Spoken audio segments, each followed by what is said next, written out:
you want a vision of the future, Winston, imagine a boot stamping on a human face forever.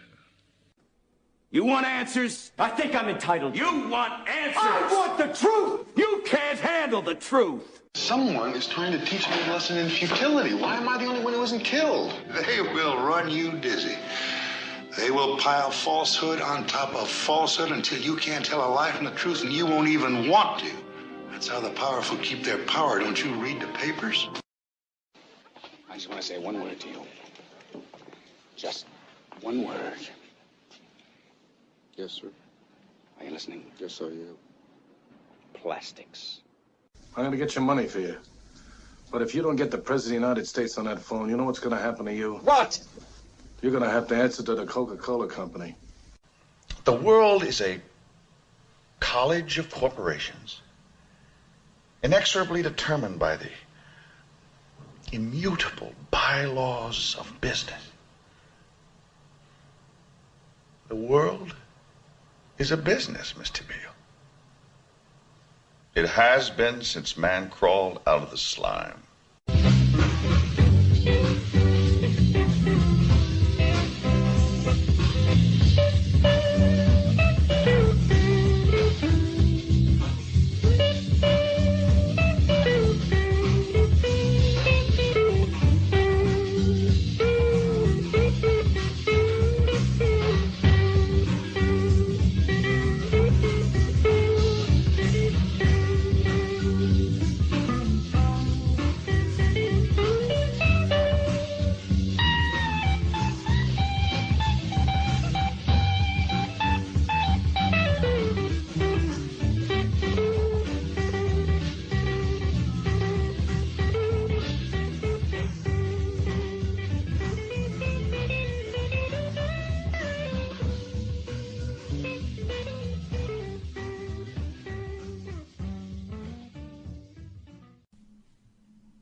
Welcome to another episode of Our Interesting Times. It is my pleasure to have Charlie Robinson on the show. Charlie is the author of The Octopus of Global Control. Charlie, how are you doing? I'm good. How are you? Very well, thank you. Thanks for coming on the show. Thanks for having me. I'm loving your work. I'm into it for sure. This is a very good fit, I think. Okay, thanks. Thank you. Well, talk about this. But first, let's let you introduce yourself to my audience. Sure. I never set out to be an author, to be honest with you. I was in real estate, but I was living in Las Vegas, selling real estate, going through the hottest real estate market in the world. Well, maybe second only to Dubai at the time. And I was heading out to on a vacation, and a buddy of mine said, "Hey, I got a book. You should read this while you're gone." And it was Confessions of an Economic Hitman by John Perkins. Mm-hmm. And I'd never heard of it before. I read the whole thing during the trip. It was a scuba diving trip, and I remember being so into the book that while I was underwater, I was thinking, wow, when I come up, I'll be able to read another chapter. That's how engaging the book was to me. And so, and for those that haven't read the book, I highly recommend it, by the way, obviously. But what it does is John Perkins lays out this, he used to be what they called an economic hitman. He worked for a multinational engineering company, something like a Halliburton back in the 60s and 70s. And what they would Chase T. Main, I think, right? Yeah, exactly. Yeah. And they would approach third world countries, Ecuador, and, as an example, Ecuador, and they would say to them, you've got the setup here for a great hydroelectric power plant. If we were to build one here, it would generate electricity. It would generate a ton of revenue. It would pay for itself in a couple of years. Your family, the villages nearby would have electricity. Your kids would learn to read at night from, because of the electricity and all these great things, all these benefits. They would sell them on this. They would sell the president on it. And, of course, they'd say, well, don't worry about money. We've got that arranged by the World Bank and the IMF. They'd set up this big loan that would go directly from the IMF and World Bank to the multinational engineering firm. In his case, it was Maine. Today, it would be Halliburton, Bechtel, or one of those companies. And then they would start on this project that was never going to pencil out. It was never going to work. It was intentional that it wasn't going to work. So it gets built, starts to generate some money, but not enough to cover the costs. And sooner or later, they fall behind on their payments. And like a loan shark, they then approach the country and say, you owe us a lot of money. You're not paying it. but I think we can work out a deal.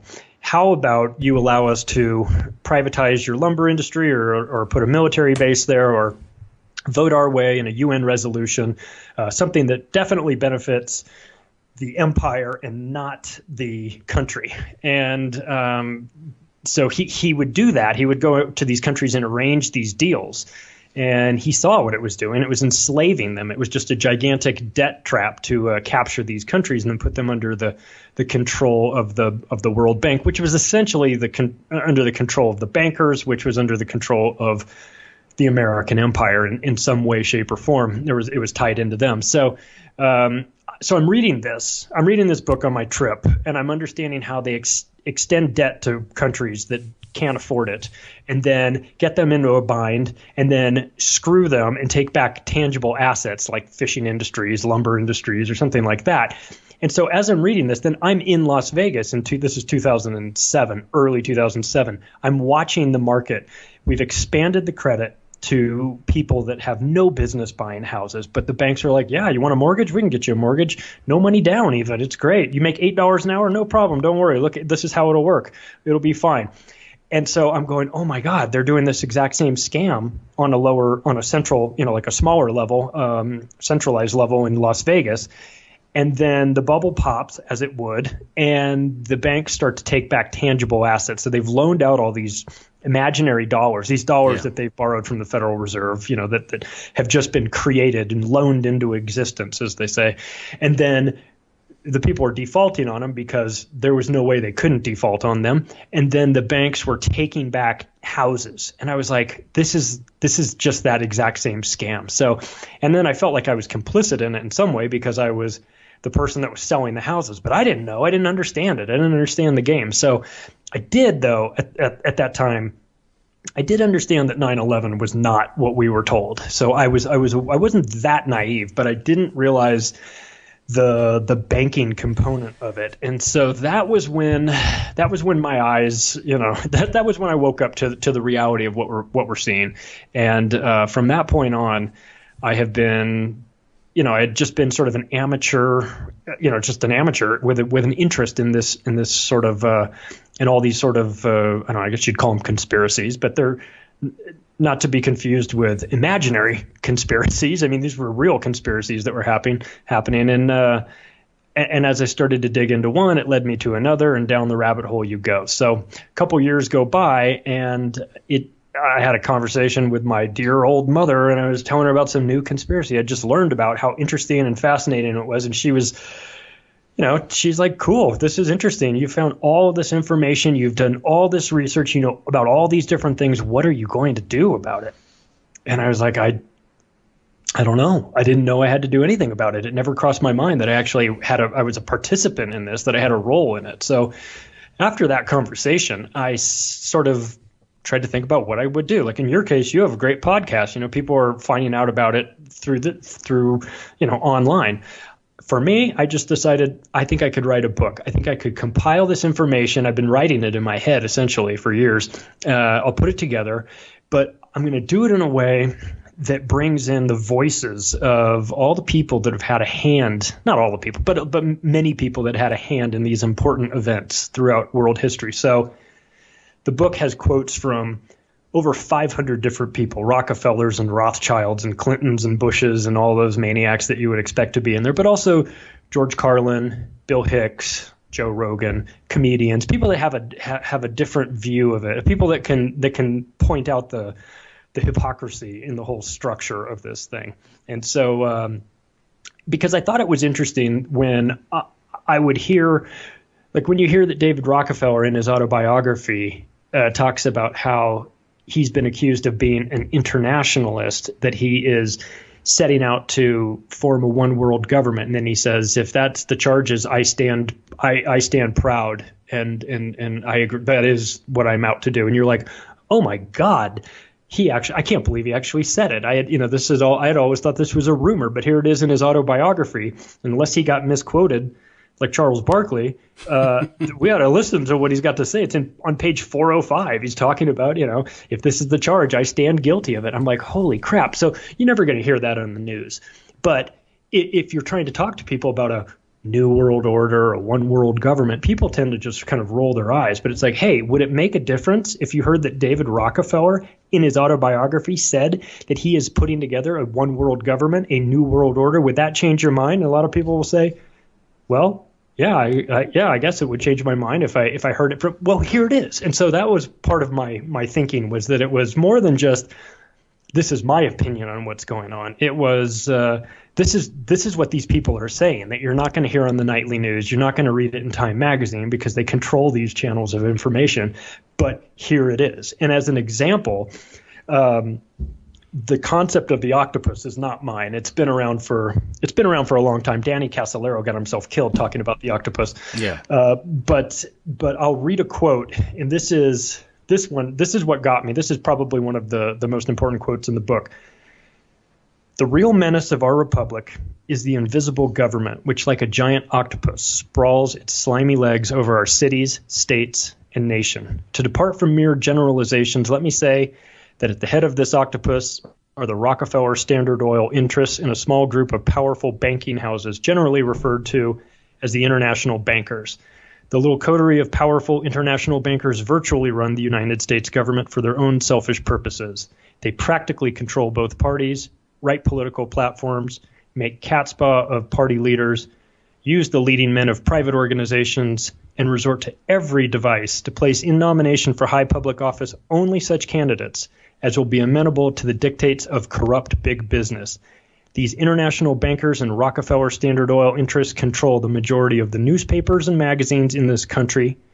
They use the columns of these papers to club into submission or drive out of office public officials who refuse to do the bidding of the powerful corrupt cliques which compose the invisible government. It operates under cover of a self-created screen and seizes our executive officers, legislative bodies, schools, courts, newspapers, and every agency created for the public protection. So that is a quote from John Francis Hyland, the mayor of New York City. But that's from 1922. We're talking about 100 years ago, just about. And nothing has changed. And when I read that, I thought, well, that's the best description I've ever heard of what's going on. And there is an octopus. And the octopus is a perfect symbol for this because it's everybody knows it changes colors. Everybody knows it's very deceptive. It changes textures. It's extremely smart. It's terrifying. It's vicious, too. It has a beak that nobody sees, so it's got a hidden beak. It'll spray ink and disappear, or it'll stay and fight. It's the perfect metaphor for what's going on here. Yes, that is what we've come up against. And so for me, I labeled the 8 tentacles as being military control, governmental control, covert control, physical, financial, media, spiritual, and scientific. And through those 8 tentacles, they have got a stranglehold on us. And the problem, I think a lot of us have noticed, and most of us are kind of, anyone who's listening to this is either awake or in some state of waking up. But the vast majority of people don't even know that there are forces working against them. They're just sort of going about their daily life on autopilot, like we all have done, like I've done, and they don't even know that their own government is actively working against them. And so that's something that I came to the realization of. And once you understand that, once you know that, once you can never unknow it. It's always with you. It's something that you just can't shake. And so if you turn on the nightly news, you're reminded of the lies every single time you watch the news. I mean, it's right in our face. And so, that's in a nutshell, that's sort of how it came about. And that's the core of what the book is about. What personal expense? You wrote the book in secret without your family knowing about it? Yeah, I wrote the book. And you're married, right? Now that's tough to do. It's like having an affair, Well, I've got a story for you. So I wrote it in secret. I didn't tell anyone, in part because You didn't check in the know motels to write it, did you? No. No. I didn't. It wasn't any of that. Okay. I didn't know if I would finish it, to be honest with you. I didn't know if it was going to be something that I started and didn't finish, and so I didn't want to be on the hook with friends and family and say, "Oh, I'm going to write this book," and then they go, "Hey, man, how's that book coming in?" And they're like, "Oh, I never finished it." So part of it was that. And I decided I would write it until it didn't. If it didn't feel good, I would stop. But I kept writing it and felt better. But I also just didn't want to tell anyone about it. So as it came out, once it was finished, and the first shipment of the hard copy books arrived, I was not home to get the box, and my wife was, and she opened the box, saw the book, saw me on the back of it, and called me and told me not to come home. And so I got thrown out of the house for a couple days. That's a true story, honest to God. And I was like, "Honey, I didn't have an affair. I don't have a secret double life. I don't have another family somewhere. Look, I wrote a book. How bad, She was not impressed and not accepting that excuse. She's softened her stance a bit lately, but still, early on, it was essentially like getting caught cheating, but it was like cheating with my laptop, essentially. So. I guess she considered it an emotional infidelity. Yes, exactly. Yeah. But it was one of those, well, if I told you I was writing it, would you let me write it? No, probably she would have had a problem with it. So I kind of had to do it. I didn't, like I said, I wasn't sure if I'd ever finish it. So it was one of those no harm, no foul. But once it got done and once it got out there, then it became impossible to hide from. So, yeah. Well, generally speaking, my experience is this is generally a feminine trait that women have, is that they look at such endeavors and research as sort of as a threat because it upsets the domesticity, the nesting. Yeah. And so they see it as not being very productive or helpful to the family, and so they'll correct. And so it just it's too abstract. I mean, obviously there are plenty of women that do get into this research, but let's face it, it's male dominated, and there's a reason for that. But that's funny, yeah. But she was not there, and it's hard to say. Well, listen, I got into the conspiracy industry for the money, because we know there's no money in that. So, well, I mean, you look into these things, and I think, obviously, I suspect you probably have had a few holiday dinners, Thanksgiving, Christmas, even barbecues disrupted by this stuff, and I've had a similar experience. It's usually came out of that. I came out of a busted Thanksgiving dinner, no doubt about it. Yeah, but my experience is it's usually I don't bring it up. I don't anymore. But my thinking was, though, if it was one of those things where it was a Thanksgiving dinner where we got on the topic of 9/11, and I had some of my facts, but there wasn't a real organized argument, and I didn't have the ability to, I couldn't bring out flow charts and videos and anything like that. But you came to have dinner, right? Or you come to I came to have dinner, and I didn't have my notes with me, and so I got destroyed. And the problem is, so I thought, well, let me guess, you had 10 different people talking to you. Yeah. Yep. It was, and it was like, but part of it was, if you could hear the structural engineers talk about 9/11, it would make more sense. Like, I'm not a structural engineer. Would you believe it if Richard Gage said it? Would you, somebody that has experience, would it make sense if he could explain to you how, jet fuel can't melt steel, and it's a mathematical, it's an engineering impossibility that those buildings could have come down like that. And, and so when I was thinking that if I wrote this book, not that somebody's going to take it with them to the Thanksgiving dinner table, but it would give somebody ammunition. It would give somebody the ability to say, listen, you think I'm crazy, and that's fine. Read this book. This book is not, it brings in the voices of all these different experts that have that lend their expertise to it, so that it's not even about me or the reader or whoever. You can give it to somebody that's on the fence or that doesn't get this, that doesn't understand this world. You can hand it to them and say, just pick any chapter any topic and just read a little bit about it, and it'll fill in the blanks, because the people that you respect, some of the people whose voices that you like I don't know, as you know, Thomas Jefferson. If you hear Thomas Jefferson talking about the Federal Reserve or central banking, I mean, and talking about how crooked they are, maybe that would make a difference. Or like I said, if you heard David Rockefeller say in his autobiography he wants a one world government, maybe that would help to get them to say, maybe there is a little something to this. So it's almost some people say it was sort of the encyclopedia of conspiracy theories, which I don't disagree with, but it's a great book for people to give to other people in their lives that they're trying to wake up, because it just brings in so many different voices, and not always good ones either, by the way. You Richard Nixon and Kissinger and George H.W. Bush, who just died. So how many times did George H.W. Bush refer to a New World Order? I mean, I lost track. I think I only put like 7 different times in which he referred to it, but I think I could have put at least 100 of them in there.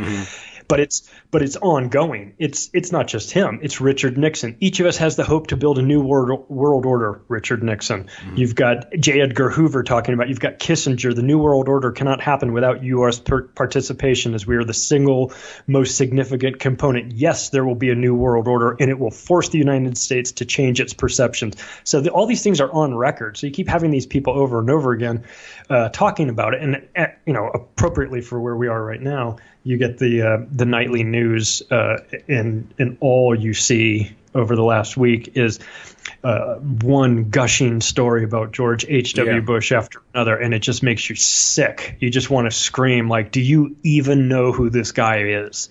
You wouldn't be marching him from funeral to funeral to train if you knew who this guy was. Would it make a difference if you knew that he was on the record saying, if the American people find out what we've done, they would chase us down the street and lynch us? Like, does that I didn't hear that on CNN. I didn't hear them talking about any of his cocaine trafficking. I didn't hear him talking about the Franklin scandal. I didn't hear them talking about the Naraya, the Kuwaiti girl that said they took the babies out of the incubators and left them to die on the cold floor. I mean, that was a 100% fabrication.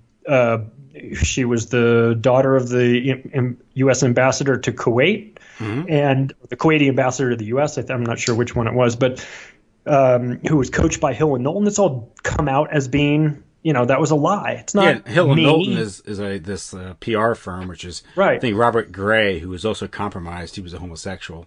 He was sexually compromised.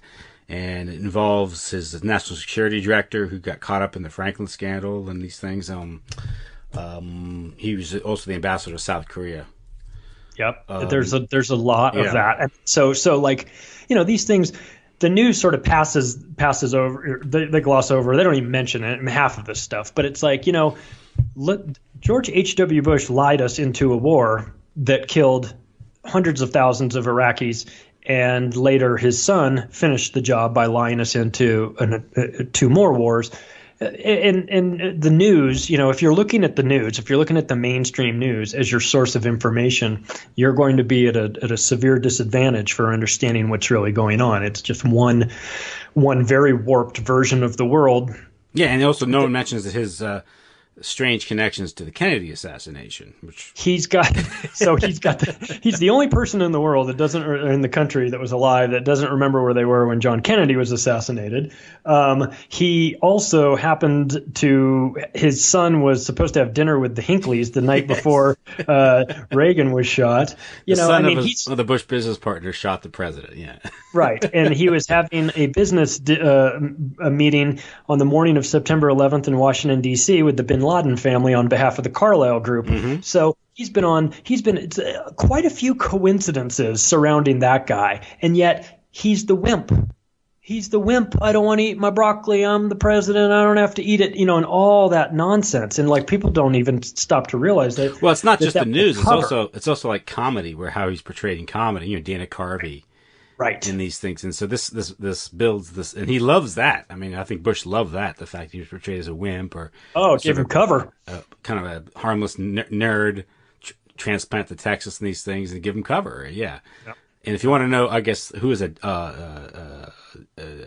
Damagard, Oli Damagard. Yes. Yes. And he interviews, who's that guy, that pilot? CIA man. Yeah. He, the hitman? Yeah, are we talking about? Well, the guy does black ops who wouldn't carry out missions in the U.S. So he claims that Bush was the most evil man he ever met. He's Kathy O'Brien as well. She's got some stories about him. It's been well documented in the alternative media who this guy really was, and it's a shame.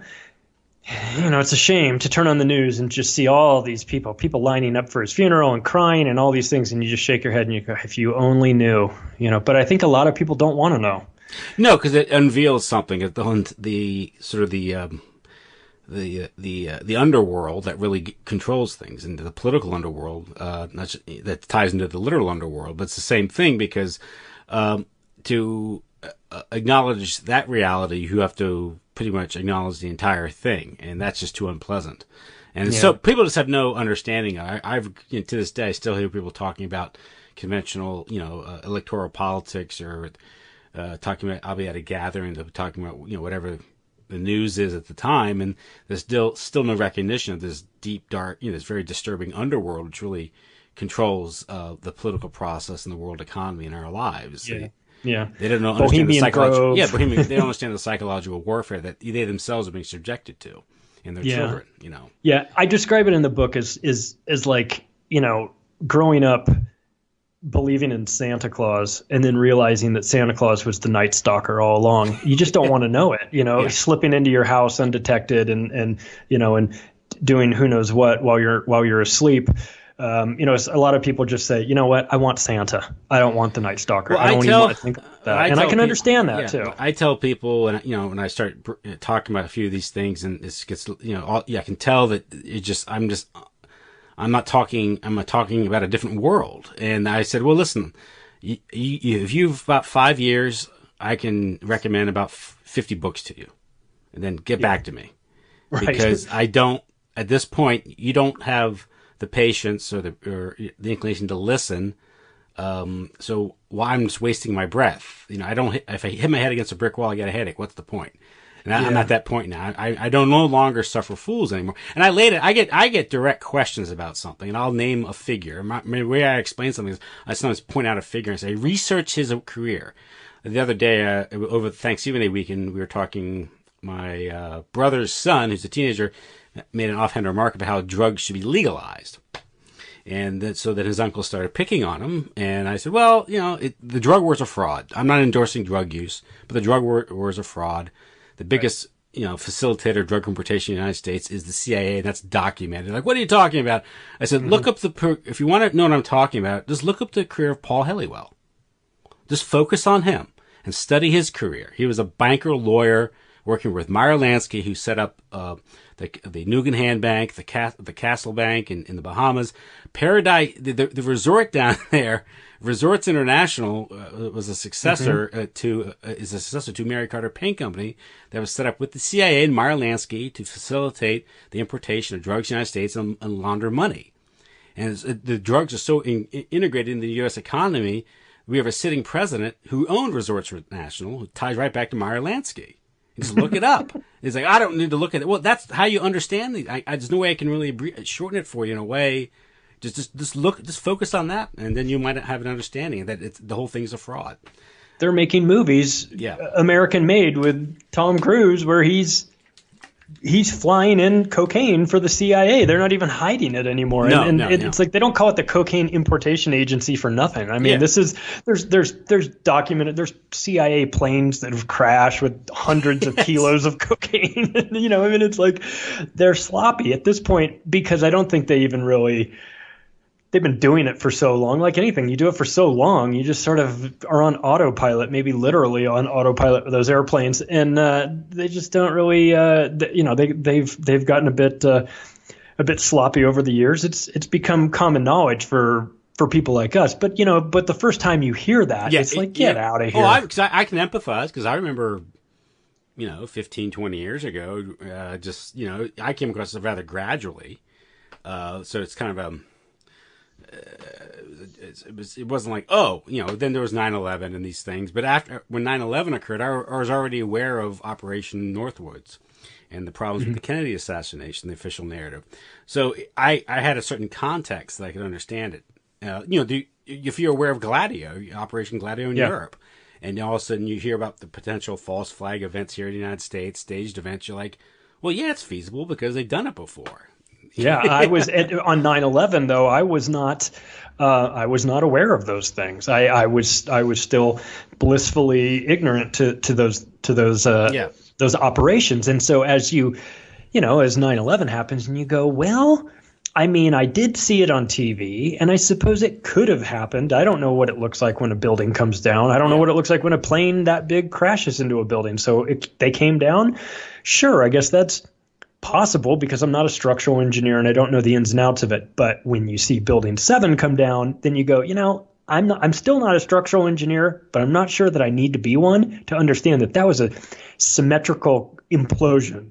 And if that building was rigged, then the other buildings were rigged. It's foreknowledge, with the dead. Of course. Yeah. And so then if that's a lie, what else is a lie? And that was kind of where I was going with the book as well, is that there's 50 different topics in there, and some will be more relevant to people than others, and some people might have had a relative that fought in Vietnam, and as far as they know, it was to stop the spread of communism, and it was kicked off by the Gulf of Tonkin incident. And then you read that the Gulf of Tonkin incident wasn't an incident at all. It never happened. It was a non-event, and that but that was why we got into Vietnam. And so for somebody, it might be like, hey, my brother was in Vietnam and he died in Vietnam, and I didn't know anything about that. And if that's a lie, what else is a lie? So that sort of starts the chain reaction of digging into, from one event to the other. So, it might be that some of the topics in the books don't appeal to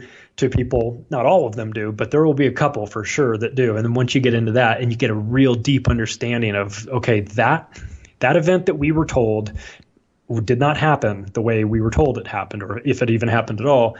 And so you start to build a little bit of distrust, and then you start to see similarities, things that are like, oh, you hear about Operation Gladio. Oh, okay, well, Gladio is happening in Europe.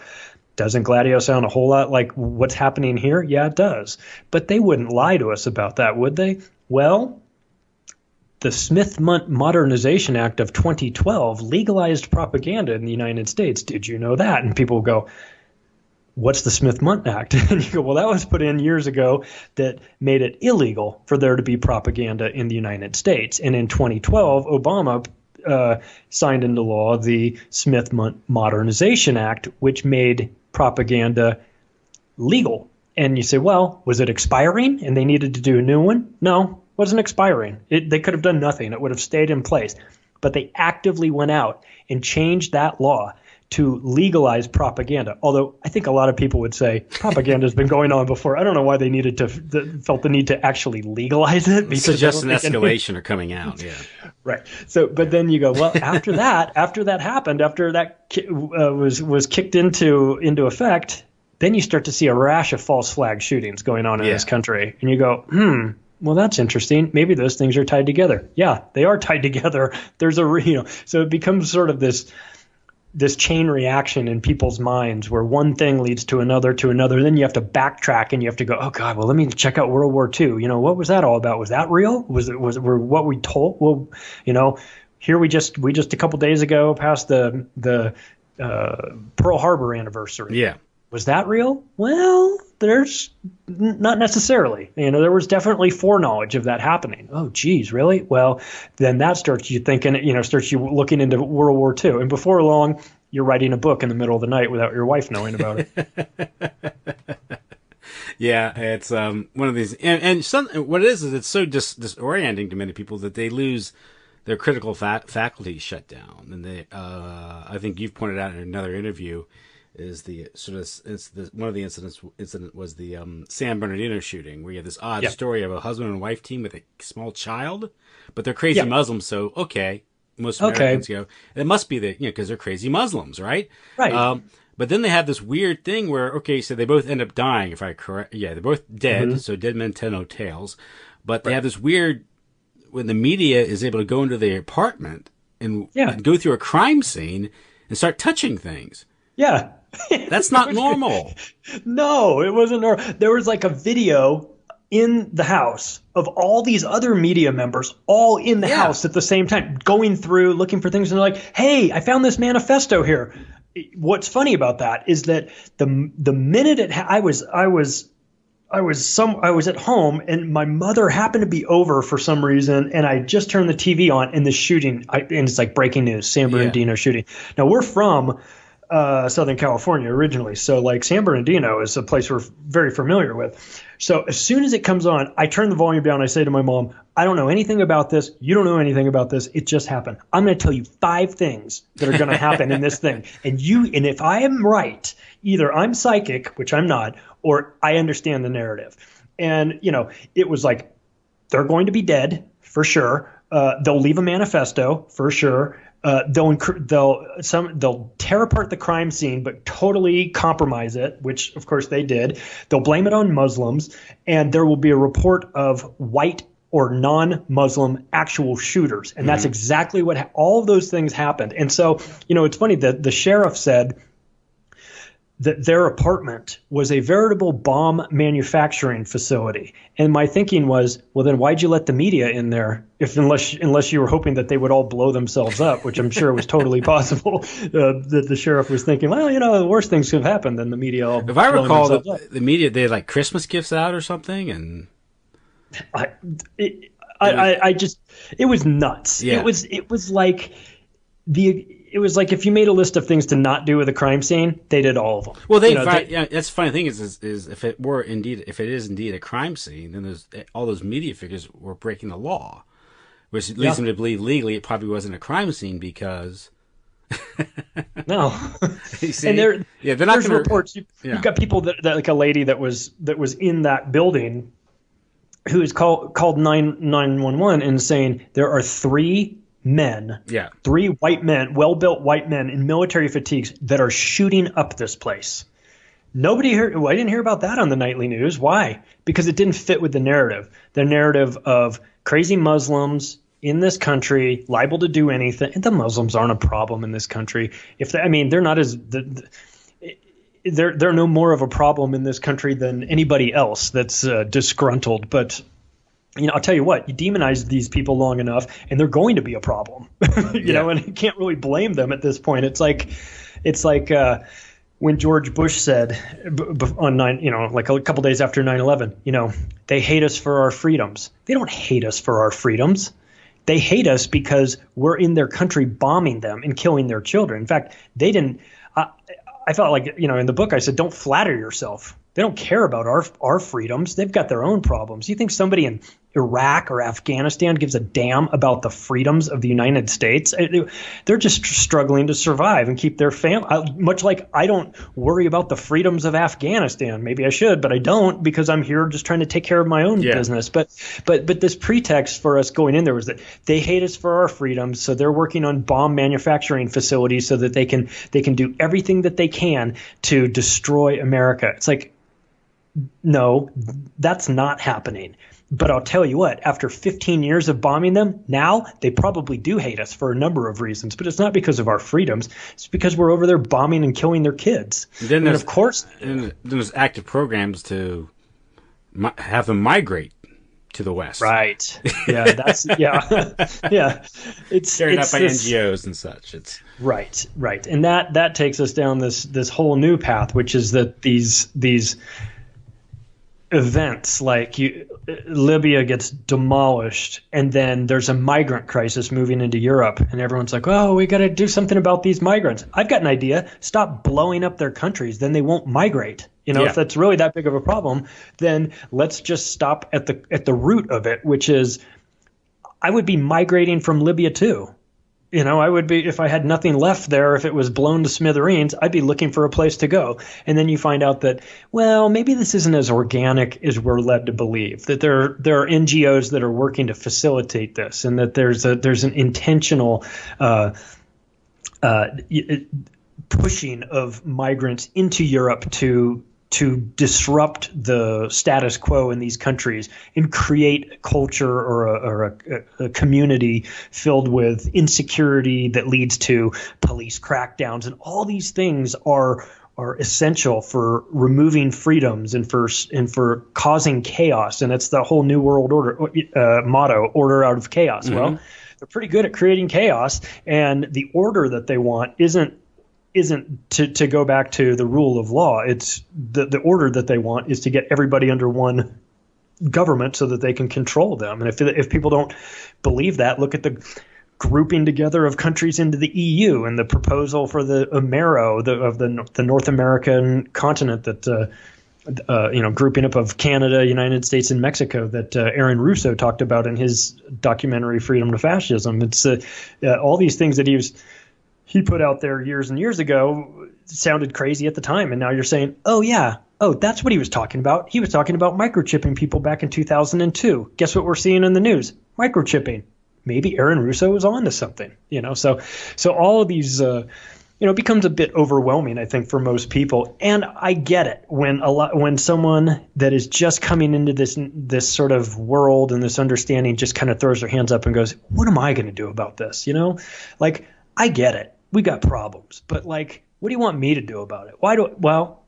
I think what I want people to do about it is to know about it, is to understand it, because if you don't understand it, then you're never going to do anything about it. That's for sure. But the first step is to sort of understand the plan, because they're not very creative with the plan. They run the same plan over and over and over again. So it's pretty easy to pick it out. That's why, like with the San Bernardino shooting, I'm not Nostradamus. I just get it. I just understand that there are certain things, there's a narrative that they're pushing, and there's only a couple ways that they're going to sell it, and they're going to keep selling it that way until it stops working. And it'll stop working only when we understand that it's a scam. And I think that maybe the bright side of all of this is that you see the ratings for CNN and MSNBC and Fox News are in the tank, or the average viewer is 70 years old or whatever. Mm-hmm. You're starting to see that people are catching on to it, that it's a bit of, it's nonsense. It's not true. And they're tuning it out. And that's a really good first step. Of course, what you do if you're these big major media news organizations, when people start tuning you out and your ratings go down, they don't start telling the truth and gain their followers back. Instead, they try to deplatform the other people that are telling the truth because they don't want competition. So then you see people like, you see Alex Jones, and it's not to say that everything Alex Jones says is true, but you see them going after the alternative media because they're a threat to their ratings, and they're also speaking a whole lot of truth at the same time. So it's a double whammy. Well, you have a lot of independent investigators. Not all of them agree with each other either. There's a lot of rancor within the alternative media truth community, if you will, because obviously when you're trying to grapple with this and investigate, you're groping around in the dark. People who have different levels of understanding or consciousness or even interpretation of these events. Not to mention the fact, I think you probably do have agent provocateurs going in and sort of stirring things up a bit. That's obviously that's going to be sort of a COINTELPRO operation being carried out. But the idea that some of these people who, researchers, they can raise a few $1,000s a month to fund a podcast or just a research, make videos or documentaries, and they get deplatformed. Yeah. And not only are they all across the board, whether it's YouTube and Google will do it, PayPal will do it, Patreon will do it. They'll get shut down, and like it's coordinated. The fact that it's so coordinated, it makes it obvious that obviously there's a you could make an antitrust argument here. For sure, and people are, and that might be one way that these actions stop. But it's obvious to even the most casual observer that it's a coordinated effort. When everybody all at once on the same day deplatforms Alex Jones, that's coordinated. Yeah, and in the law here, I mean, look, you're dealing with the internet, and some of the free expression on the internet, at least in the United States, was guaranteed by the Communications Decency Act of 1996, I think. And this more or less allowed pornography to be streamed unlimited on the internet, and they call it the Decency Act.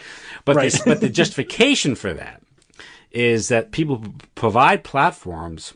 They're not like a newspaper. A newspaper has some liability for what they publish. So that's why they have ombudsmen and lawyers who supposedly look after what they publish. So they have some responsibility. The argument was that they need this freedom because they're going to provide a platform for free expression. And so they get a waiver from this. The telecommunication companies, Google, YouTube, these things, they get a waiver for this because they're providing a free platform. Now they're claiming that they can edit what's carried on their platform. And the whole reason for existing is supposedly for the free expression. Not to mention the fact that outfits like Google or the telecoms in general were all funded with huge amounts of taxpayer money. And you can make the case that it is indeed there's a public claim to the airwaves because they were financed heavily by the taxpayers. Even In-Q-Tel, the CIA, funded was it Facebook, and I think Google as well. And so that's the CIA's investment operation. What's the CIA doing that? Well, the CIA is taxpayer funded, therefore we have a claim to that. So that you can't claim that these things are private operations. It's ridiculous. Right, and the CIA is like, well, listen, we want to get into the, we want to get into the social media business, but we can't call it CIA.gov. Go on there and do your profile page. Yeah. So what we're going to do in a roundabout way is we're just going to finance through our venture capital arm of In-Q-Tel. We're just going to finance these other social media platforms and data gathering companies and Keyhole, which later became Google Earth, and all of these different outfits that look like private companies or later to become, if they go public companies. But in actuality, the CIA has a seat at the board or the ownership stake, or they have some say in this, especially if they're getting in with seed funding. I mean, the people that are putting in your seed money in your company have they do so in order to get control, and they have a say, and part of that is a good thing. If you're somebody that's raising money, you want an experienced veteran to not just bring money, but to bring some influence and some advice, and that could be a good thing. But when it's the CIA, it's probably a bad thing. Yeah. So, and the movie, remember the movie The Social Network? Yeah. About Facebook, and there the primary funder is what's his name? What's that venture capitalist guy? Peter Thiel. Yeah, Peter Thiel. In the movie, Peter Thiel is the guy that gets it rolling. Right. If I recall. The real story is I think they got like 50 times more funding from In-Q-Tel. Yeah. But that's not mentioned in the movie. Yeah. And then Peter Thiel goes out and starts Palantir, which is a huge data collection agency for the CIA as well. So, I mean, this is there aren't too many degrees of separation between these guys. And one of the things that we saw lately was a company called Media Matters that's run by David Brock came out in a paper to their investors and said, listen, we are going to take down this president. And I want to state right off the bat, I'm not on the red team or the blue team. I don't like either of them. So I'm not a Trumper or a Hillary Clinton person. I think I'm not into either of those. But Media Matters is definitely Democratic. David Brock is the owner. He is hardcore in with Hillary Clinton. His boyfriend's James Alefantis, which should ring some bells for people. And Media Matters set out and said, listen, we are going to take down this president. We have a strategy for doing that. We have an agreement with Google, or Alphabet, I should say, the parent company, and Facebook and Twitter. They're all on board. They've agreed to be on board to take out the right-wing voices and silence these critics and get this president out of office. And then, boom, what do you see? You see a coordinated effort between Facebook, Google, Twitter to deplatform all these people. Then it spread from there. It went, like you said, to PayPal and Patreon. It went to WordPress. It went to the hosting sites, GoDaddy and places like that. They'd lean on anybody. And when the CIA or the FBI or the DOJ or whoever comes to you and says, listen, you're not putting these people on anymore, or we're going to make your life difficult, and you're thinking, well, listen, I'm running a business. I'm not trying to get political here. This is what I got to do. I'm not saying I agree with it, but I can understand how a company like WordPress would be like, look, we don't want to be in the middle of this. We'll do what you say, but just keep us out of this. Yeah, the jackals show up.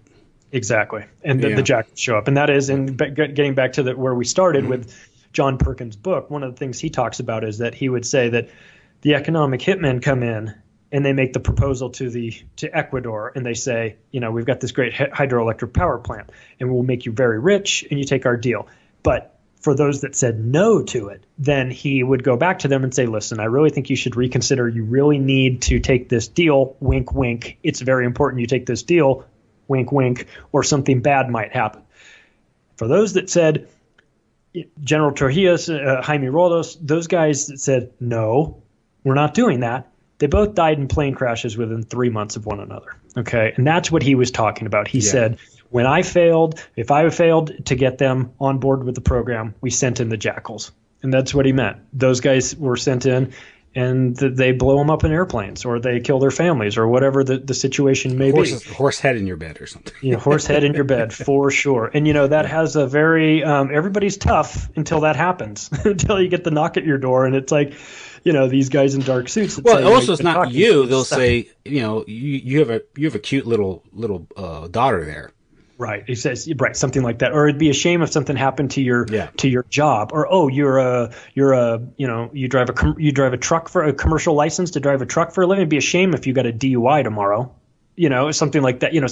So it's like, oh God, like they can put pressure on you a million different ways to shut you up. And of course that happens, and people have to make that, when they get to that point, they have to make the decision. I mean, there are very few people that are willing to stand up for it. And those that do, you see Gary Webb and Danny Castellaro and authors like that, and journalists that have stood up and paid the price for it. So yeah, it's a scary world. You're dealing with people that do not operate with any sort of social constraints as far as like, oh, I shouldn't do this because this is wrong. They don't care. And they have the protection, so to speak, of the government agencies or the think tanks or whoever it is they're working for, that they know how the game is run. They know they're not going to go to jail for things like that. So yeah, it's a sketchy world, but that is I think that's one of the things that catches people a little bit off guard, is the depths of the evil. How far they're willing to go. You think you think you've seen you think you've seen a setup before. You think you've seen bad things happen. Just wait till you get into politics. Dr. Dave Janda's got a great story about how when he was first working in Washington, someone pulled him aside and said, don't go to the parties. But if you go to the parties, don't stay for the after parties, because that's when all the bad stuff happens. And next thing you know, you got either something spiked in your drink, and then they're taking pictures of you with a 13-year-old girl, or you're into 13-year-old girls and you willingly go for, or whatever. There's all these compromise operations that are set up. And you did your interview with Christopher Bolin. He knows about the brownstone operations that the Mossad has pulled. I mean, they're the best at it. They know how to set you up in a way that compromises you for a long, long time. And if people don't think that that's real, just look at Jeffrey Epstein. I mean, what was he running? He's running a compromised brownstone operation. He's been doing it for a long time, which is the reason why he has the island and the Lolita Express, and why Bill Clinton and Alan Dershowitz and all these scumbags are going off to his island, and they get filmed with underage girls. And next thing you know, deals get done, and they find, they use that leverage to get them to do all kinds of unspeakable things. I had this conversation with Kev Baker, who does the Kev Baker Show, and we were talking about the UK wanting to leave the EU. We're talking about how Ted Heath, the British Prime Minister in the 70s, was very much involved in the getting them involved in the EU, and Britain gave up their fishing rights, which at the time was like they had like 80% control of the fishing industry, and they gave it up to they only have 22% now. And everyone in Britain was like, why did we do this bad deal? Like, what is the point of this? I can't understand why. Well, Ted Heath was a notorious pedophile who was being blackmailed into these horrible deals. So like, these politicians that we've got that are supposed to be representing of us, most of them have been compromised by the time they get to a position of high office. And then you start to wonder why these deals are so screwy, and why these people are such screw ups, and why it's because it's intentional. It's because they're not looking for a good guy to get to become a senator or vice president or whatever. They're looking for somebody that has huge skeletons in their closet so that they can be controllable. And I think once people understand that, the political landscape starts to make a lot more sense. Yeah, that's they're vetted. in a negative sense. I mean, right, exactly. You don't want an honest man to rise to power, because how do you do business with an honest man? Yeah, your resume. It's like the opposite of, think of like putting together your resume, and then that's not what they want. All those things that you're showing, like, hey, look at all these positives on my resume. It's like, no. We want to know that you're a pedophile. We want to know that you cheated on your wife, or that you're closeted homosexual, or that you cheated on your taxes. Or, they want to know all the bad things. They want to. It's the worst candidate that gets the job, not the best candidate in this case. Yeah, and it's an example of that process. The Brownstone operation would have been Craig Spence's operation in Washington, D.C. in the 1980s, and that ties back to the Franklin scandal. And his idea, he was running a house that was wired for audiovisual. He'd blackmail politicians. They'd show up late at night or at a party, stay late, and they'd be compromised. And then once that happens, you have them under control. Yeah, you didn't hear that from your guidance counselor in high school, did you? No. And another. It was what's her name? The FBI translator. The DC madam? No, well, she the most, what was her name? She was a translator for the FBI. She was a whistleblower. Sibel Edwards? Sibel Edmonds. Thank you. Yeah. She was talking. I heard her talking with her. She was talking to an FBI agent who helps do background checks. I think it was for judicial appointees, I think. And he said, told her that actually they look for dirt on judges, and they're the ones that get appointed. Yeah. Yeah, the kids for cash deal that was happening. Boy, what a scumbag you have to be to do that. I mean, if people are thinking, what are they talking about? Well, just a couple of years ago, the former Speaker of the House was exposed as a pederast. Yeah, and he didn't. Dennis Hastert he was, and he wasn't too far. He was 3 or 4 steps away from being the presidency. And of course, I also heard rumors about others in the past. But I heard rumors about him, by the way, during in the years leading up to that. But the idea is he didn't become speaker despite that. He became speaker. His meteoric rise was because of that. Yeah. It's a weird thing. And once people. I was talking to someone and said, I heard Joe Biden might run for president. I said, he would be awful, but he would be a great candidate as far as the controllers are concerned, because he is all you have to do is go on Google and type in creepy Joe Biden videos, and you'll find endless videos of him trying to take pictures, like in the Oval Office. Come here, little girl, stand closer to Uncle Joe. And you're like, oh my God. I mean, he's a total scumbag. But you think, well, he'd never be the president. Well, he shouldn't be the president, but because of that, actually, he's more qualified. Because I remember telling my mom, like, hey, Joe Biden gave, or I don't know if it was Obama gave Joe Biden or Joe Biden gave Obama a bracelet that had pizza slices on it and everything. Yeah. She's like, get out of here, that didn't happen. And I pulled up the picture of them, like showing it, and I was like, do you believe me now? Here's the picture of them. She's like, oh my God. I'm like, understand what pizza is referencing, right? She's like, well, I do now because I'd sort of explained it to him. Like, this is what's going on. This is what's happening. It's hidden in plain sight. If you know what to look for, it's everywhere. You know what I mean? Those paintings that you look at where you stare at it, it just looks like a bunch of lines, and you stare at it and you're supposed to, there's an elephant. And once you see the elephant, you can always see the elephant. Well, it's like that in politics. If you just look at it like with normal vision, it all just, you're just seeing lines. But once someone says, they're all pedophiles, right? You go, oh my God, it all makes so much more sense now. So that's part of that awakening process too. And what's happened was, I think in more conservative times, when perhaps in the 50s and 60s, infidelity was enough. But then along came the sexual revolution, so greater perversions are necessary to blackmail people. Right. We've come a long way, baby. We certainly have it. Well, he's a closeted homosexual. Ooh, let's use that. Well, now it gets to the point where if you're a pedophile, if you're cheating on your wife, you can get divorced, or you can just come out and get busted. If you're a closeted homosexual, you could be outed and you go, look, I'm gay. All right, no big deal. If you're a pedophile, they got you forever. That's you can't just come out of the closet on that one. That's one that they've got you.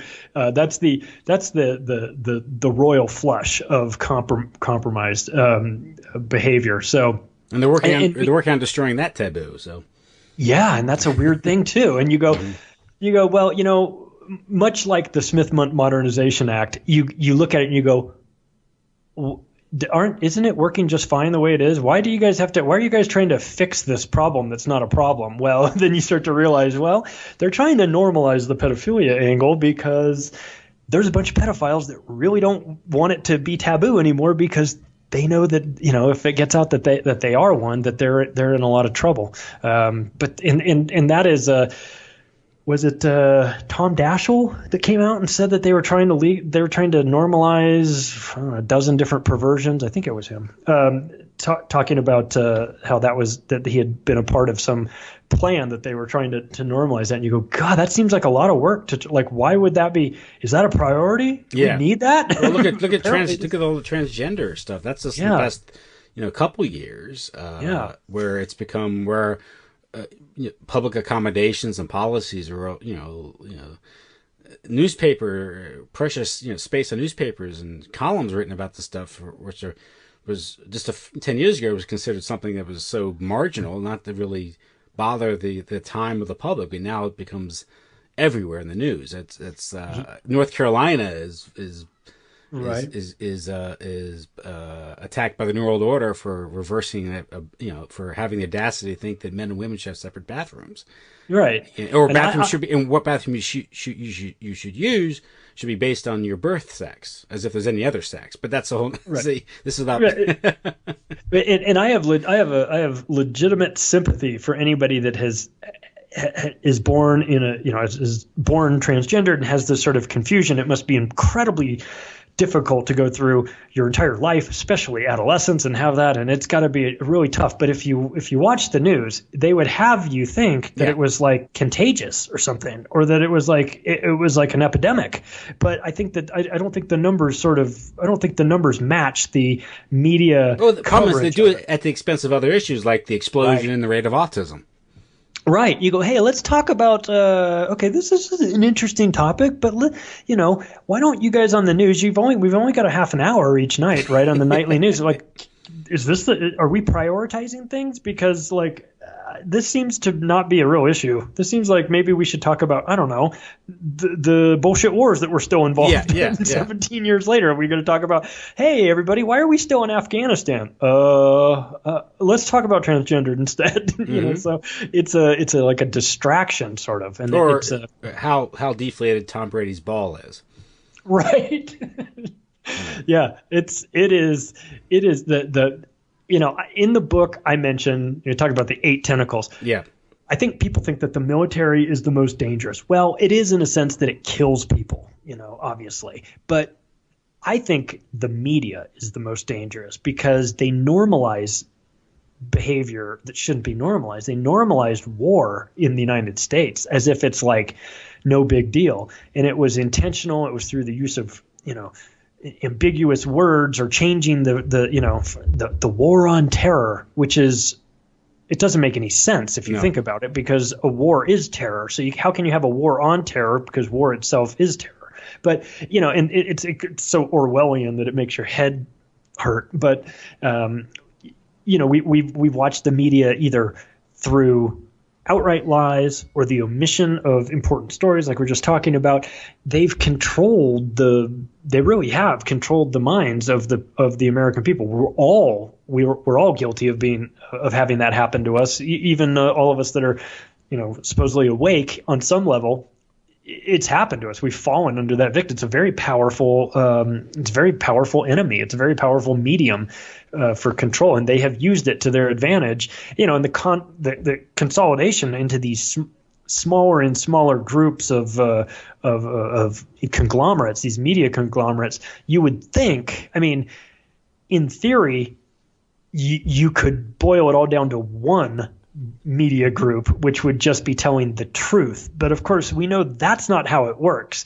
You actually want to have multiple media sources, because then it keeps a check on everybody else. When you've got 50 companies that control all the media, it's actually better for you than if you have 5, because the 5 can easily skew it and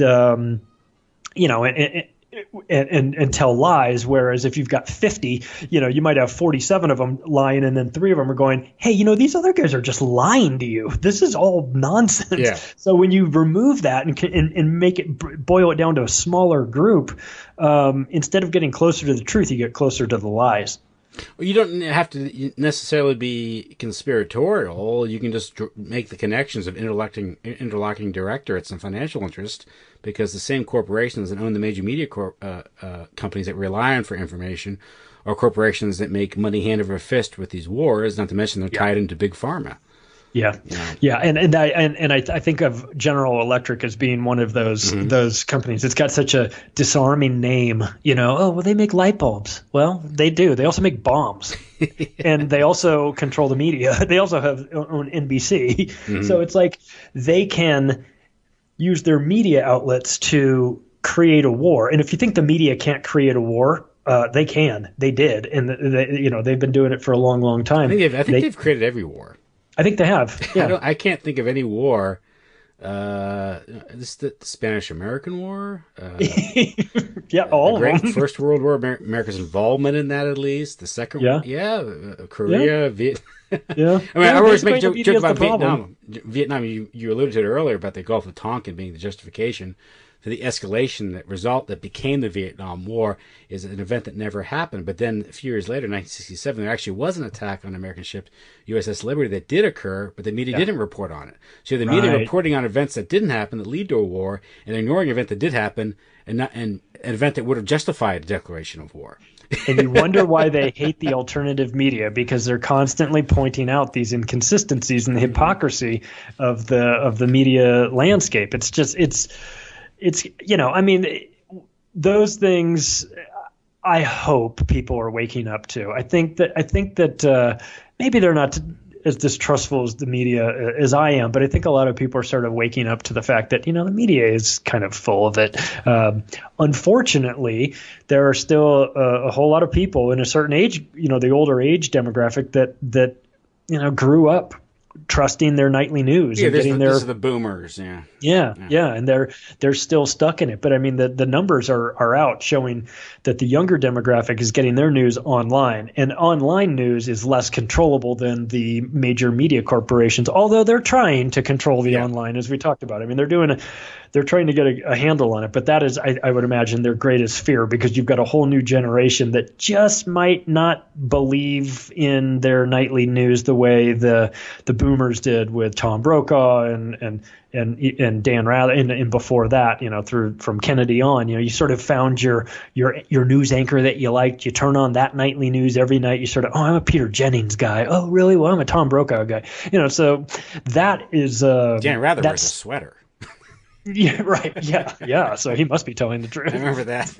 I don't know if you're old enough to remember that, when he started wearing a sweater, it became a news story in and of itself, what the anchors were wearing. He's like, well, Mr. Rogers does it, and people believe him, so maybe I'll throw one on. Dan Rather's one that misrepresented the Zapruder film for everybody. Right, exactly, and which is why he's got a great career. He later came out, though, which was funny, and I put it in the book, talking about how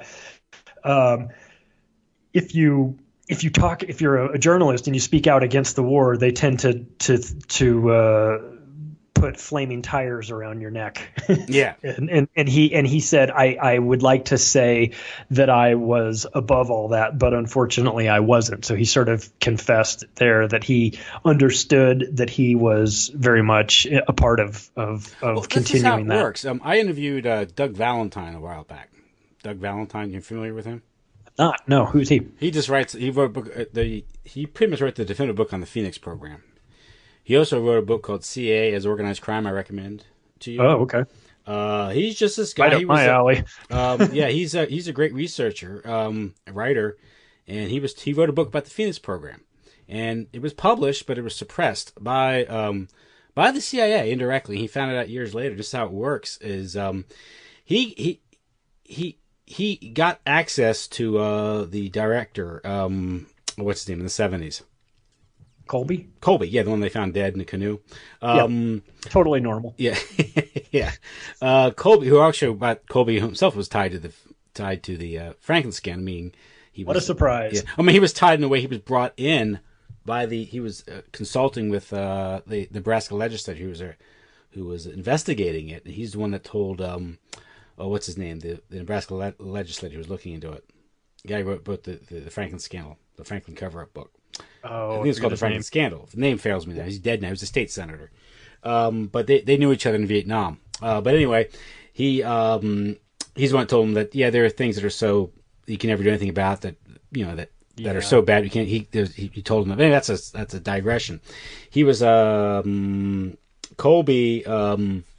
Valentine had gained the confidence of Colby because Doug Valentine's father was a World War II vet who signed up early. He was too young, but he signed up and got caught by the Japanese in the Philippines, not in one of the islands out there, and was put into a prisoner of war camp. And what happens is in that camp, some of the British officers made a deal with the Japanese guards or administrators of the camp that should anyone try to escape, they'd report them. And they did, so a couple of him and Australians got there and murdered the officer who told on him. This was covered up by the U.S. military, and his father's record was completely faked. And so he found out about this years later, and his father was suffering anxiety because he couldn't tell anyone about his wartime experience. And he realized that the government could fake anyone's war record and create a fake career or experience. But this he wrote the story of his father in the book Hotel Tacloban about his father's experience, and he sent it to Colby, and Colby liked it so much because Colby was in the war, so he thought he could have had something in common with him. And Doug Valentine wanted to write a book about the Phoenix program, and through the introduction to Colby, he was able to go to all these different people who administered the Phoenix program and write this book about it.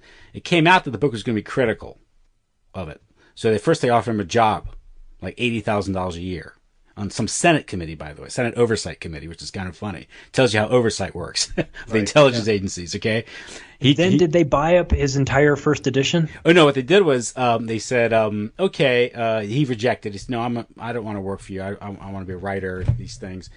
But they trashed it in the New York Times review of books. Morley Safer trashed it.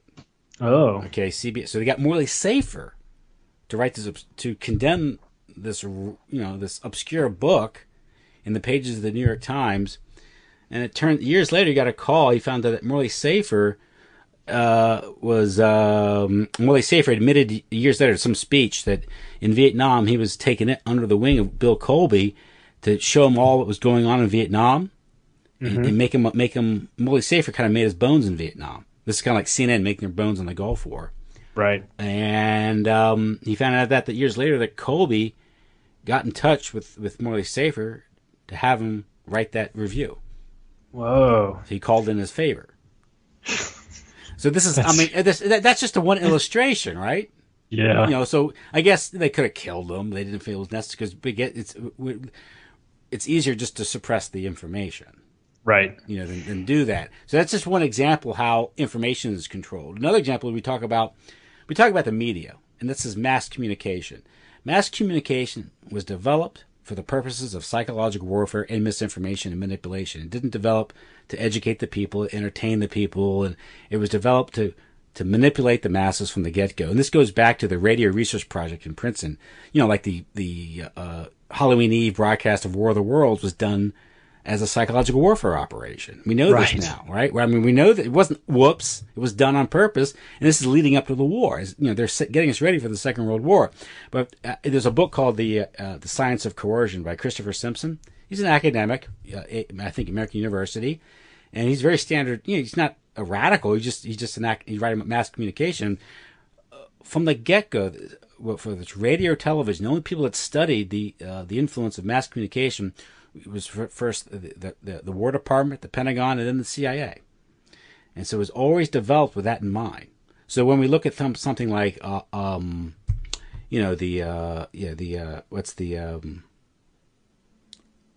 Mockingbird, Operation Mockingbird. Right. You familiar with that?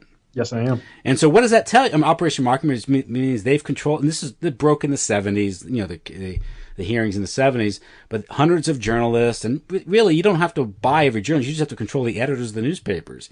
Right. And it was admitted that hundreds of journalists were put on the pay of the CIA to write favorable stories, for the agency or for the corporations that control the agency, and so this is an old game.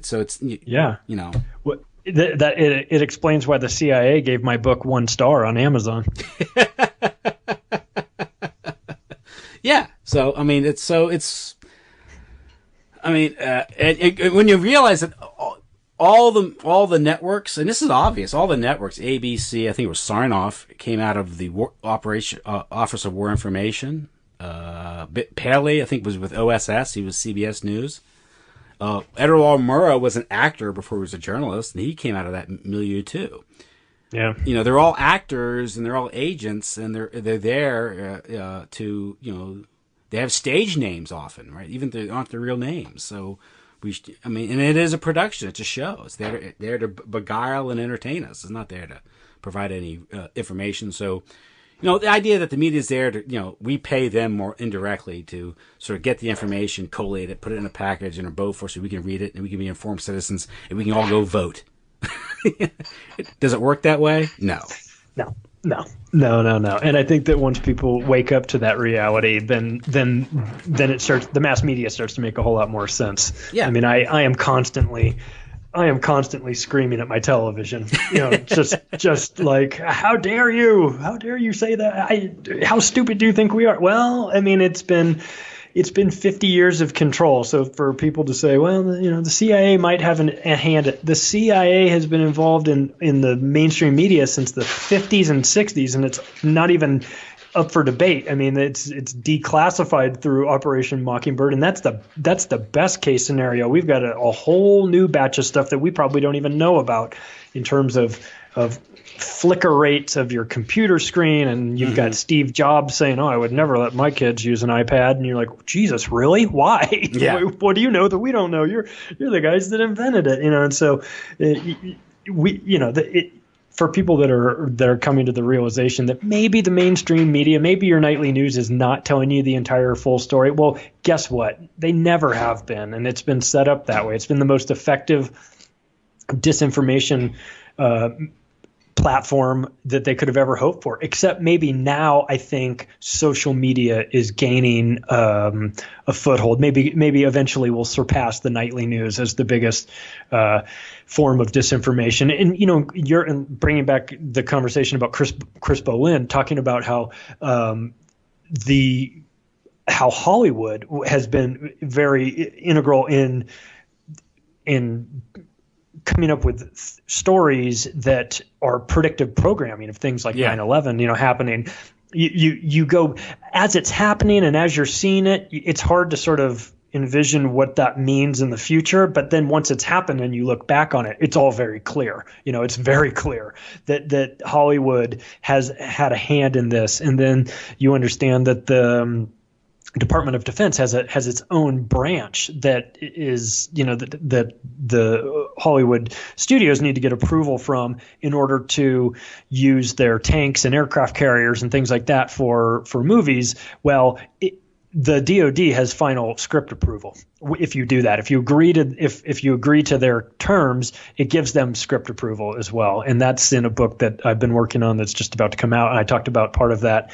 And it's not just Mission Impossible and Hurt Locker and all these movies, but it's like Ernest Saves Christmas also had. I'm not even kidding. I'm not even being silly here. I'm being 100% that it had DoD approval, and I'm like, why? What does that have to do with anything? But like, they're involved in every movie that comes out. Like TV shows like Cupcake Wars and. Right. Cutthroat Kitchen, and that's all part of the sort of I think the broader cultural programming that they want to that they're involved in. This is they do spend a lot of money on psychological warfare. They don't call it Cupcake Hugs. It's always Cupcake Wars. Yeah. And if you look at some of the narcissism and sort of the if you look at these programs, obviously they're pushing narcissism the so-called reality shows psychopathic or sociopathic behavior. Yeah, that they encourage these things. This is the type of behavior that's promoted. Dexter. Yeah. Well, that's another thing. The good serial killer. Yep. And that's another thing with a lot of these TV shows where, the values are being promoted. You can even quality shows like Breaking Bad or something, which has some sort of revelatory element to it. How the drug, how the drug war goes, but then there's always the cover up, because they don't show what's really going on. It's a limited hangout effect. Yeah, and I bring up that, I'll bring that up to friends. They'll say, "Will you just shut up so I can enjoy this show? For God's sakes, do you have to bring this in? Can I just watch Breaking Bad without thinking about how it's a drug angle? Yeah. How it's the DEA and CIA are really involved in this? Like, just let me enjoy this thing." Yeah. So. Yeah, and if you're familiar with the work of like Catherine Austin Fitts about. Yes, I am. About the drug war and just what the narco dollar is as important as the petrodollar. To understand global politics and these wars, there's a reason why every time there's a war, whether it's Afghanistan or the dirty war in Central America or Vietnam, these become lucrative drug trade routes. Yeah. Yeah, and private prison, and then that fuels the private prison industry. She's got a good Dylan Reed in the what's it? Aristocracy of Stock Profits. Aristocracy, exactly. Yeah, it's a great. It lays out in a pretty easy to understand method how the private prison industry was brought about, and it wasn't accidental, and who put it in place, and how these.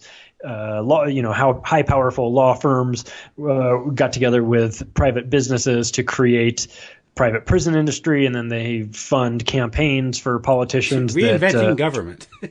Reinventing government for sure. And the omnibus crime bill that the Bill Clinton went out and played saxophone on Arsenio Hall and got all the black community to love him and vote for him and made him president, and then he put them all in prison. On extended drug sentences that where they made it, he screwed them in the end by putting them in private prisons, and then you realize, well, he was backed by these guys. I mean, he had a big role in getting that cheap crack cocaine in L.A. because of Mena, Arkansas. Yeah. Yes, he did. In partnership with the Bushes. That's another. The Bushes, exactly. Yeah. It's like, who Barry Seal was? No. Well, then you know nothing of how the real world, how these things work. Right. It's too much, like you said. It's tough to go back and have to educate someone because it's hard to know where to start. But it's like you said, you'll pick one person. You'll say, well, go find out who Barry Seal was. Go research who he was, or go take a look at Mena, Arkansas. Research that, and that will explain a little bit more about where Bill Clinton came from and his ties to the Bush family. Mm-hmm. And yes, Bush ran for re-election and he lost to Bill Clinton, but really, did he really lose? Because that was his buddy, that was his guy, and he was actually, Bill continued the tradition of, they were all kind of on the plane for the same team, and that makes a little bit more sense. And, so one thing leads to another. But yeah, for someone that's trying to wrap their head around this whole thing, it's a bit much to bite off. But I would suggest pick a topic that interests you, that has has some personal relevance for you. And get into that, and then that will lead you to other things. Like if someone in your family God forbid got put in prison on a crack cocaine charge, and you go, well, it always seemed unfair. It is unfair. The sentence for powdered cocaine was 1/100th of the sentence for crack cocaine. Mm-hmm. Do you think that was accident? It's basically the same thing. You just add baking powder to it and cook it up, and it's the same thing.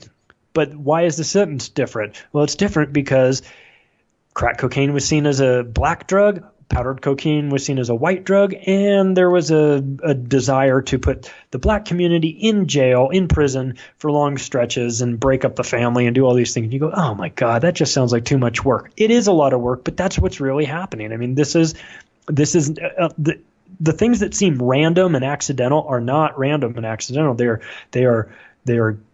are joined together at a deeper level, and that's what I think some people are starting to figure that out. It makes a whole lot more sense. Talk to somebody that's in prison, that's been in prison for a long, long time. Chris Hedges talks about how he teaches in a prison. He says, those are the most educated people that I talk to. They know all about the law. They know all about what's going on in society because they've been victims of it. And so who better to talk to than the people that have been victimized by it, because they understand it. It's very personal to them. So, you ever see the movie Trading Day with Denzel Washington, where he's reading the paper in the diner, and the white cop there, Ethan Hawke, who's naive and not let me read my paper. He says, I read this paper, 90% of it is BS, but it entertains me. He's a corrupt cop who knows how corrupt the power structure is. Just below the surface. And then once you get a peek into that, you realize that much of what you're hearing, I look into a lot of things, whether anything and things take on a different meaning. There's a different level of complexity understanding. I understand it's hard for people. It's too much to swallow in one bite. I understand it. Or don't swallow it in one bite. Often when I'm in the face of the situation like you described, whether it's Thanksgiving dinner, I have a dozen people shouting at me, asking me questions, and then interrupting me before I answer the question with another question or accusation, my response is, well, one issue, one conspiracy at a time. Yeah. One conspiracy at a time. Then when you start to get a sort of a whole holistic understanding of these things, because it is tied. When you talk about these 8 tentacles, they all lead back to the same head, and that's an apt description, because it does, because the medical, the spiritual, the scientific, the financial, the physical, covert is key to this. Yeah. They're all tied together. Yeah. And again, it's if you don't like to think of it as a conspiracy theory, think of it as a business model. That's all. I think that's how they look at it. Well, Catherine Austin Fitts talks about that. She says, so much of what people consider conspiracy theory are just people working in concert to protect their money. Yeah. And if that makes it easier for people to understand it that way, then think of it that way, because that's true. There's evil aspects to it, but a lot of it is control, and a lot of it is managing, either making money or protecting the money that they currently have. She's absolutely right. Isn't she brilliant? I love her. Yeah. Yeah. And it's something you read something like, what was her book? She wrote that piece on the drug trade, about.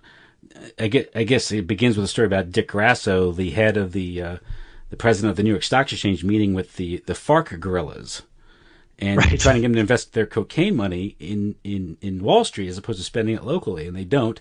And then Plan Colombia goes into effect, where they also were at war with them. And you realize that the drug war really is just what the drug war really is the federal government cracking down on small-time drug dealers, at the same time managing the drug trade by favoring one cartel against another at a given time, and those alliances switch. That's why Manuel Noriega is in prison, and he's like, I was working with these guys. Well, I don't know why I'm in prison all of a sudden. We were partners. Well, don't go into business with the CIA. Yeah. And again, what did you think was going to happen? And he was paid like $100,000 a year, $110,000 a year, a retainer. And then I guess there's that who's the DEA agent who actually is naive, but I think like in the 1980s, the 85, Sonny Castillo is his name, I think. Okay. A DEA who asked George Bush about it when George Bush was vice president, and George Bush just kind of laughed it off, but then also he found himself railroaded after he started raising questions about DEA and CIA collusion in the drug trade down there in Central America. Right. If you ask George Bush about it, well, you asked the right guy. I mean, I give him credit for that, because he certainly asked the guy that would know all about it. Yeah. Unfortunately, maybe not in the way that he thought. He thought, hey, maybe you could help me out and to stop all this. Stop it. The funny thing about it is, it's not. If you know the history of one thing, the opium trade, in establishing these large banking houses and the Boston Brahmin, how it was the Russell Trust. Through the opium trade, which then finances the creation of Skull and Bones, this elite society, which pretty much, at least throughout the 20th century, kind of ran the show, both financial and political. So the opium trade plays an important role in establishing. Well, the British Empire was the largest, was the most successful narco state ever. And to this day, you'll have like someone like Lyndon LaRouche will say this. People think you're nuts because Lyndon LaRouche is nuts, of course. But what he's saying is essentially true. Right. So much of what people that have dug into this, when they say it's true and it sounds nuts to someone that's hearing it for the first time, people will say, a lot of times the topics I get off on, they'll say, this sounds crazy. I don't deny that it sounds crazy. It does sound crazy, but just because it sounds crazy doesn't mean it isn't true. Yeah. And, like you talked about the British Empire through opium. I mean, they discovered that, oh, wait a second, silk, spices? No. We found something even more profitable, and we can enslave a whole population at the same time, get them hooked on it, and really screw them up. So yeah, is it any surprise that what fueled the British Empire is fueling the American Empire? Of course not. I mean, that's a great way to run your empire, because it's everyone wants, people want to get high, and they make that available under the guise of prohibiting it, which of course keeps the price high and allows you to put people in prison that you don't like or that cross you. It's a genius strategy. It's evil, of course, but it's genius. Yeah. Do you have the quote from the Nixon? Is it Haldeman's quote about using? No, but I know. But what he talked about was, I don't know. I don't have the quote, but yeah, it's something along the lines of, they used heroin for the black community and marijuana for the white community to put not the white community, but the anti-war community, to marginalize and criminalize them so that they could put them in prison so that they couldn't vote against the Nixon administration, which is both evil and genius at the same time. Yeah. And you also have that CIA psychiatrist, Jolyon West, had a similar quote about the use of drugs, as you can use it not only to to opiate a certain group, weaken them, but also to selectively target them. And that's particularly minority groups. And this is a guy, the CIA, he's the guy who gave LSD to an elephant in Oklahoma, killed him. And he's sort of like a Zelig figure, because he shows up. He apparently met with, what's his name? The guy who shot Lee Harvey Oswald. Jack Ruby, and there's also connections to Timothy McVeigh later on. Oh wow! And also to the alleged assassin of RFK. So this figure shows up. Sirhan. Yeah, I mean it's one of these figures, but he had similar quotes about the use of drugs and these things. Of course, don't buy acid from that guy. No, yeah, and of course the LSD itself was proliferated by the CIA in the United States. That's well documented now. There, the Johnny Appleseed, of that. Not to mention, again, it was the intelligence operations, these dirty wars that established the drug trade, allowed things like heroin to flow into the United States in the wake of the Vietnam War. Well, I wonder how many people, I wonder how many soldiers coming back from Afghanistan are starting to wake up and realize, why are we down here guarding these poppy fields? Yeah. Like, why are we? This seems like a waste of our time. Well, if you know what the game is, it's kind of part of the game. And now more people are dying from prescription drugs than illegal drugs. Right. It's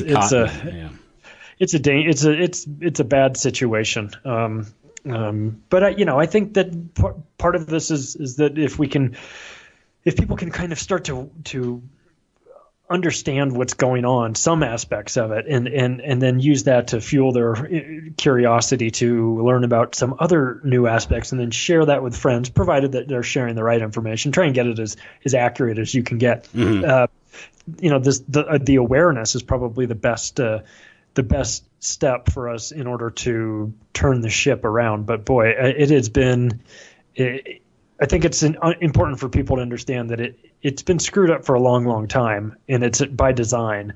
And we've got to, awareness to the problem, the situation is the first step. Like any good addict, right? You have to admit that you have a problem, right? So we have to admit we have a problem. We have a problem with the governments that we're living under lying to us, and we have a problem that they are not operating in our best interest. That we vote. Every election, we vote against our own best interest, and we do so willingly, and we put little stickers on ourselves, and we put it on Facebook, and we say, hey, look, I voted. Well, let's understand what that exactly means, and how, I forget who it was that said it, that if voting actually worked, they'd make it illegal. Yeah. So unfortunately, that's sort of the world that we live in. But I do have optimism, though. I don't want it to come across that I'm so down that this is a sinking ship that we can't salvage. But because we can. And in this, we talked about the media, or the mainstream media and the corporations freaking out and shutting down free speech on the internet and deplatforming people and everything. It's as awful as that is, and as alarming as that is, it's also a good sign. It's also a sign that it's effective and that they are freaking out. Because if it wasn't affecting them, if it wasn't having an impact on their scam for global control, then you wouldn't see these reactions. You wouldn't see these overreactions because you wouldn't see the pushback, the fake news. Oh, everything, that's fake news. Listen, if it's fake news, if it's so fake, why do you have to tell us it's fake? If it's fake, it's fake. It's fake on its face. We don't need the government to protect me from the National Enquirer. Why do you all of a sudden have to get involved in Facebook and have Facebook hire 10,000 people that are going to sift through fake news and sort that out for us? Like, maybe the reason why they're overreacting to the fake news is because it's not fake. Yeah. And of course, then they're the largest practitioners of fake news. Of course, they've been caught. I mean, it's of course, it's maddening in some respects. Where you just want to shake your head. I mean, you've mentioned it before, that CNN thing from the Gulf War. Yeah, Carl Jacko, or is his name? Oh my God, Charles Jacko. And I showed that to people. Said, look, they're faking a missile attack. So you look at that and says, don't you look at maybe perhaps other reports from that war and think maybe you were watching a fake attack, and what are you seeing now is actually being faked? Yeah, right? I mean, especially now since the technology is such. Yeah. So my point is, whenever you see something, you're seeing television itself as a medium, so you got to be suspect with anything you see on television. So. Sure. But people will watch that, then go back to the news and accept what they see on that very same network about something, Yeah, I don't try. I mean, I don't even believe CNN's weather reports. Yeah, they have such little credibility in my book that I question that. Yeah, but even you don't get like I've done interviews about sports, like professional sports being rigged, and yeah, it makes sense that obviously something, especially the influence if you look at the revenue of professional sports compared to gambling, and it's like. At a conservative estimate, it's 10-1, and so you don't think gambling's going to have an impact on what you see on the field? Yeah, my background is in pro sports. I worked in. I had a sports media company, so yeah, and I lived in Las Vegas for a long time. And now Las Vegas is getting a football team. Yeah, and that was always the big problem that the NFL had. They said, "Well, the gambling's going to affect it." The gambling in Las Vegas is 1% of the sports gambling that's happening in the United States. The rest is either offshore or with bookies. Like, listen, if they wanted to rig the NFL, it would be rigged. Having a professional sports teams in Las Vegas, it is not a problem. The only problem it is for the visiting teams who come in and get hammered out of their minds the night before, and then go play, then have to go play a hockey game against the Golden Knights, and all those Canadian guys on the other team are hungover. But it's kind of funny. I wouldn't worry about that. I argue about that. There are people that that claim that some sports franchises are favored over others because they're worth more. So the referees will favor them, because you want a player to be promoted for a certain reason. Right. And they'll agree to that, but they don't think that that's fixed. Well, that's rigging. You're rigging a game. You're rigging an outcome. I mean, not to mention point shaving and all that stuff. And, there's a reason why, was it just when you had that merger in the late 60s with the NFL and AFL, that critical moment when people didn't take the AFL seriously, that 2 AFL teams won the Super Bowl. So. Yeah. Yep. All of a sudden, it's oh God, I can't go down the sports rabbit hole tonight. It'll be all. It legitimizes it, but anyway, I'm saying it's like anything else. It's entertainment, and there's no law against it. My point is there is no law against it. There's not for teams internally doing it. There's a law against like criminals coming, organized crime doing it, and all that stuff. And and Tim Donaghy going to prison for point shaving. I'm sure he's the only one. Yeah, exactly. Yeah, well, he's the only guy doing it. Well, listen, anything else? I mean, anything else you want to say about your book? No. Well, like I said earlier, I think your audience will like it. I think your audience will understand a lot of it that's in there.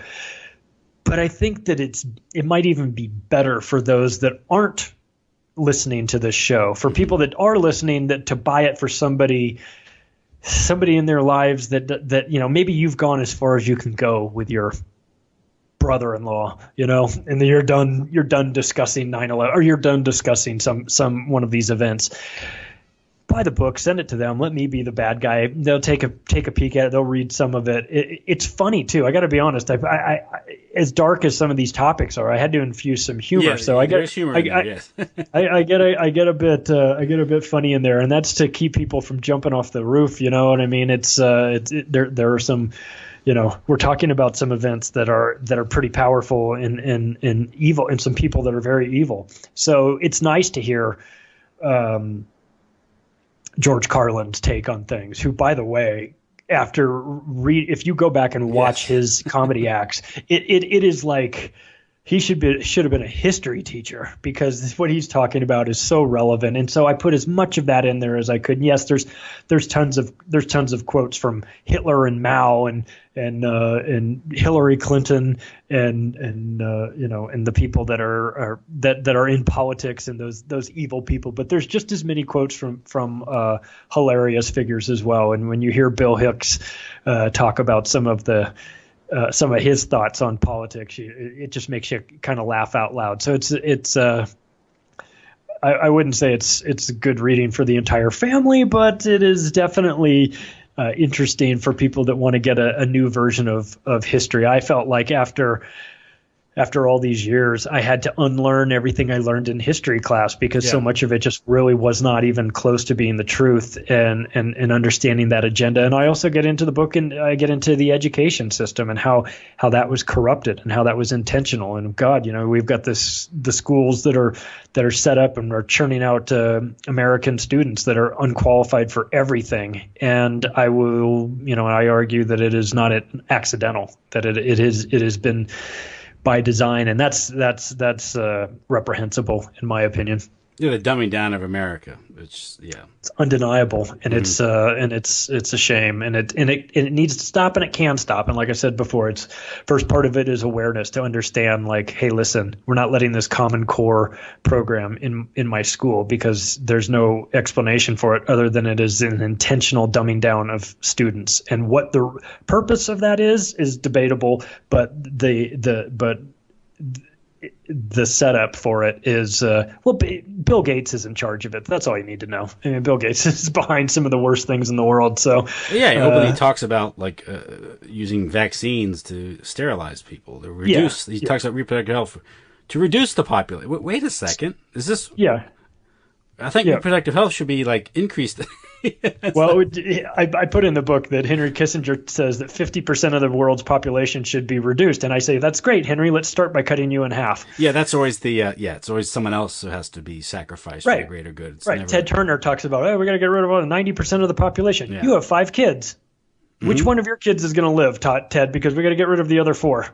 Yeah, so that's the hypocrisy of this. Yeah, and it's Henry Kissinger who, in 1974, National Security Study Memorandum talked about, immiserating and impoverishing the third world for the purposes of reducing the population, by about 25-30 million.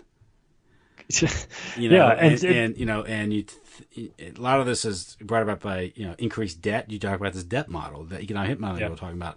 A lot of that was created by this debt model, and also the sort of this perpetrated or created energy crisis of the 1970s, right? Which he played a big role in. Yeah, and so when George Carlin talks about we love dropping bombs on brown people, he's not kidding. No, it's I mean, he's making a joke of it, but he's not wrong. Yeah, it's. Yeah. So, and of course, for the white faces out there, you're not immune to this. So no, they're coming for you next. I'm as white as they come. I couldn't get any whiter, and I have to say look at European civilization today. It's being targeted, and that's another thing is they use the quote brown people as sort of proxy that So you blame the immediate enemy when you're not blaming the oligarch who's sending them in there to disrupt society. It's NATO. It's George Soros. It's these NGOs. It's the banks that are disrupting the Middle East. The North African Middle East rim there to create this diaspora into Europe that's being facilitated. Same thing in Central America. Decades and decades of the West going in there and screwing up these countries. Then you have this that this migration north, which is a problem, but a lot of Americans just deal with the immediate problem which is the immigration, but they don't confront the crimes of their governments and the corporations that they often work for and buy things from for decades have been going to these countries, like Honduras, Guatemala. There's the El Salvador option in the 80s, the dirty wars of the 80s in Central America, Nicaragua. There's Guatemala in 1954, for the purposes of United Fruit Company. Same thing in Iran and these things. So, it's you have to understand the long history of these things to really get a grasp of it. Yeah, and one thing I came to understand after, during the course of writing the book was that, and I take no pleasure in saying this as an American, but we're the problem. Mm-hmm. We're the enemy. We're the terrorists.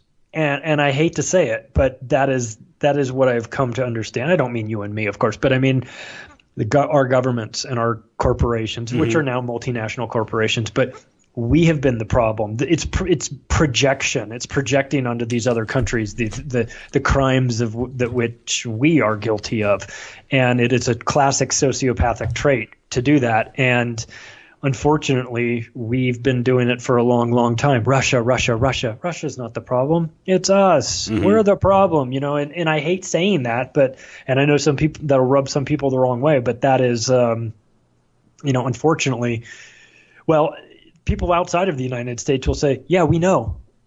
Yeah.